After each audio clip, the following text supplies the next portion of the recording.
नमस्कार दोस्तों, जागो टीवी के इस अंक में आप सबका हार्दिक स्वागत है।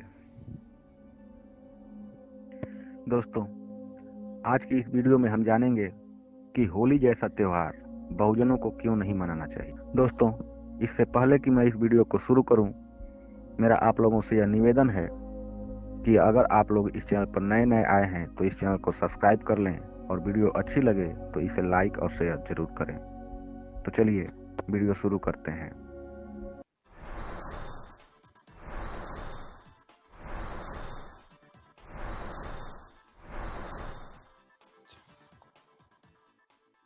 दोस्तों, हमारे देश में होली का त्योहार बड़े ही धूमधाम के साथ और हर्षोल्लास के साथ मनाया जाता है। और इस त्योहार को मनाने के पीछे प्रचलित कहानी यह है कि किसी जमाने में हिरण्यकश्यप नाम का एक राक्षस राजा इस देश में रहा करता था, जिसकी एक राक्षसी बहन थी जिसका नाम होलिका था। राजा हिरण्यकश्यप अपने पुत्र प्रहलाद को जान से मारना चाहता था, जिसके लिए उसने अपनी बहन का सहारा लिया, जिसको वरदान था कि वह आग में नहीं जल सकती। अपने भाई हिरण्यकश्यप के आदेश पर होलिका ने प्रहलाद को जान से मारने के लिए उसे अपनी गोद में लेकर अग्नि में बैठ गई। किंतु प्रहलाद हरि का इतना बड़ा भक्त था कि वह अग्नि में बच गया और होलिका, जिसे कि वरदान था कि वह अग्नि में नहीं जल सकती, फिर भी वह अग्नि में जलकर भस्म हो गई। देवताओं की जीत और राक्षसों की हार हो गई। होलिका के इस तरह से अग्नि में जल जाने की वजह से उसके अगले दिन होली का त्योहार मनाया जाता है। दोस्तों, इस कहानी में अगर हमें तर्क करना हो तो बहुत सारे तर्क कर सकते हैं। हम तर्क स्वरूप पूछ सकते हैं कि हरि का भक्त होने की वजह से प्रहलाद अग्नि में बच सकता है, तो होलिका, जिसे वरदान था कि वह अग्नि में न जले, वह अग्नि में कैसे जल गई। लेकिन हम तर्क करेंगे ही नहीं, क्योंकि यहाँ तर्क करने का सवाल ही नहीं पैदा होता।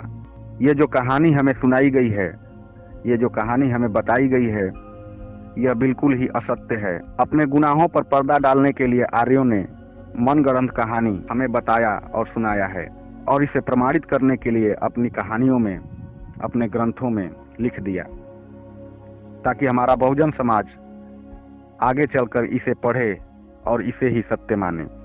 लेकिन असल सच्चाई इससे हटके है। राजा हिरण्यकश्यप एक दयालु राजा था।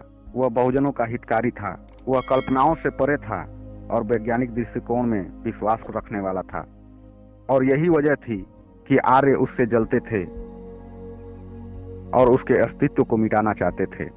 लेकिन राजा हिरण्यकश्यप इतना प्रभावशाली था कि आर्य उसका कुछ बिगाड़ नहीं सकते थे। तो उन्होंने अपनी नीति के तहत उसके मासूम बच्चे को अपने जाल में फंसाया। आर्यों ने प्रहलाद को जुआ खेलना, व्यभिचार करना और मदिरा सेवन करना सिखाया, जिसकी वजह से प्रहलाद बिगड़ गया और अपने पिता से अलग थलग रहने लगा। जब राजा हिरण्यकश्यप अपने पुत्र की इस तरह की लतों के बारे में पता चला, तो उसने प्रहलाद को सुधारने के कई तरह के प्रयत्न किए, किंतु आर्यों ने प्रहलाद के मन में ऐसा विष घोला था कि वह अपने पिता की बातों को तनिक भी नहीं मानता था। प्रहलाद के इन व्यवहारों से तंग आकर हिरण्यकश्यप ने प्रहलाद को अपने घर से बाहर निकाल दिया।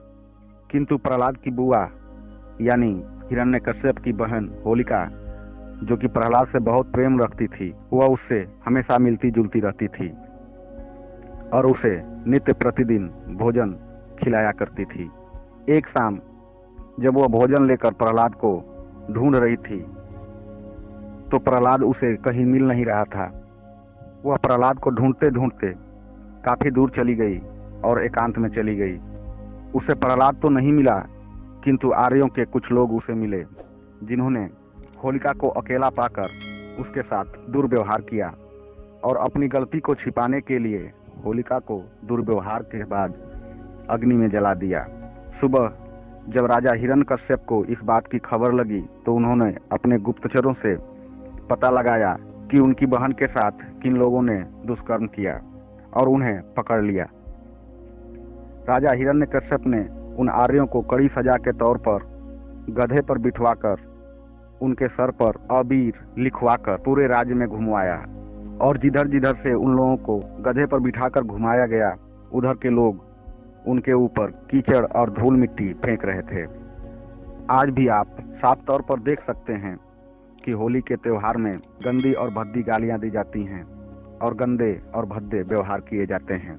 आज भी आप साफ तौर पर देख सकते हैं कि होली के त्योहार को मनाने में अश्लील हरकतें की जाती हैं और लोगों पर तरह तरह के रंगों के अलावा धूल मिट्टी और कीचड़ भी फेंके जाते हैं तथा उन पर अबीर लगाकर यह दर्शाया जाता है कि ये अबीर हैं। दोस्तों, सच्चाई तो यह है कि होली जैसा त्यौहार बहुजनों के लिए नहीं है, बल्कि यह बहुजनों के विरोध में बनाया गया त्यौहार है। तो बहुजन भाइयों, यदि आप लोगों को यह बात समझ में आई हो तो होली जैसा त्यौहार मनाना बिल्कुल ही छोड़ दीजिए और लोगों को भी बताइए कि यह त्यौहार बहुजनों के लिए बिल्कुल नहीं है। आशा करता हूँ आप लोगों को यह वीडियो पसंद आई होगी। यदि आप लोगों को यह वीडियो पसंद आई है तो इसे लाइक और शेयर करें और इस चैनल को सब्सक्राइब करना बिल्कुल ना भूलें। मिलेंगे अगले वीडियो में किसी और नए विषय के साथ। तब तक के लिए जय भीम, नमो बुद्धाय।